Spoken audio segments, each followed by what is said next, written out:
देश की सबसे पुरानी पार्टी कांग्रेस साल 2004 से 2014 तक 10 साल सत्ता में रही और मनमोहन सिंह देश के प्रधानमंत्री रहे।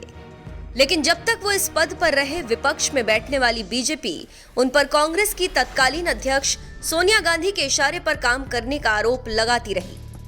और आज जब नरेंद्र मोदी देश की सत्ता संभाल रहे हैं, तो यही काम कांग्रेस भी कर रही है और पीएम मोदी पर राष्ट्रीय स्वयंसेवक संघ यानी आरएसएस के इशारे पर काम करने का आरोप लगाती रही है। लेकिन सबसे बड़ा सवाल यह है कि क्या वाकई पीएम मोदी संघ के इशारे पर काम करते हैं? इस सवाल का जवाब आज खुद संघ प्रमुख मोहन भागवत ने दिया है। ये बात तो आप भी जानते हैं कि पीएम मोदी जिस भारतीय जनता पार्टी के दिग्गज नेता हैं, उस पार्टी का आरएसएस से बहुत ही गहरा नाता है। यहां तक कि बीजेपी के जितने भी बड़े नेता हैं, फिर वो पीएम मोदी हो, नितिन गडकरी हो या देवेंद्र फडणवीस, सबकी जिंदगी में संघ ने बड़ी भूमिका निभाई है। ये सभी आज भी संघ के स्वयंसेवक हैं। लेकिन बात जब इन नेताओं पर संघ के कंट्रोल की आती है, तो संघ प्रमुख मोहन भागवत तो साफ तौर पर कहते हैं कि पीएम मोदी स्वयंसेवक जरूर हैं, लेकिन उन पर संघ का कोई कंट्रोल नहीं है। यानी वो जो भी फैसले लेते हैं, उस पर संघ का कोई प्रभाव नहीं होता।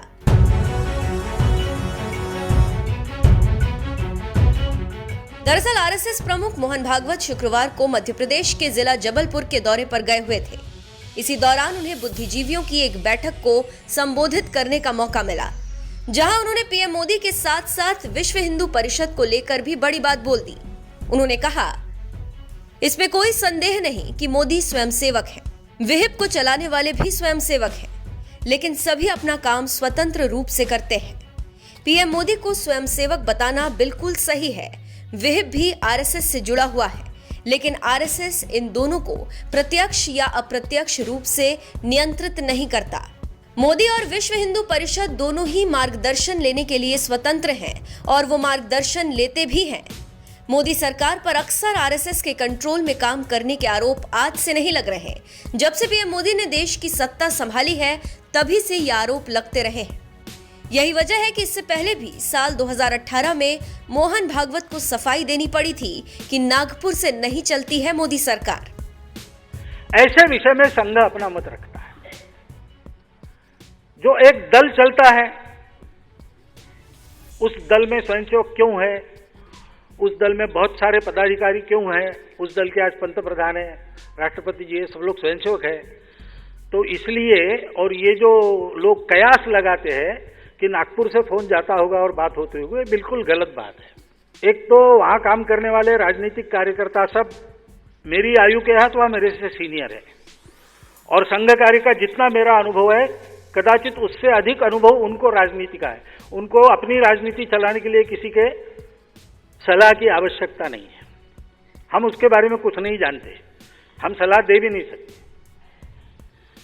परिचित है तो हालचाल पूछते हैं, उनको सलाह चाहिए तो वो पूछते हैं, अगर हम दे सकते हैं तो हम देते हैं, परंतु उनके राजनीति पर हमारा कोई प्रभाव नहीं, सरकार की नीतियों पर हमारा कोई प्रभाव नहीं है। वो हमारे स्वयंसेवक है, उनको विचार दृष्टि सब मिली है, वो भी समर्थ है अपने अपने कार्य क्षेत्र में उन विचारों को प्रत्यक्ष करने के लिए।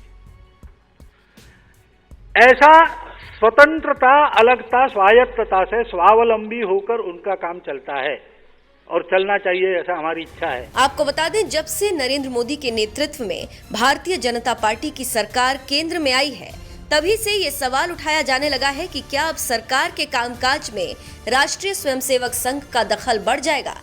हालांकि संघ और बीजेपी दोनों इससे इनकार करते रहे हैं, लेकिन एक सच ये भी है कि संघ को समझने वाले जानते हैं कि भारतीय जनता पार्टी के लिए गली गली, मोहल्ले मोहल्ले और परिवारों तक पैठ बनाने वाला कार्यकर्ता आरएसएस से ही आता है।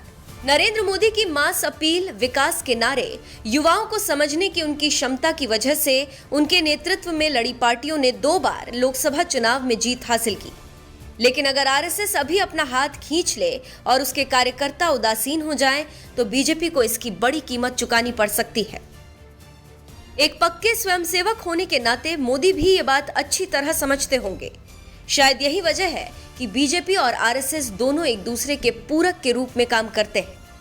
लेकिन मोहन भागवत ने ये बात भी साफ कर दी कि मोदी सरकार पर संघ का कोई कंट्रोल नहीं है।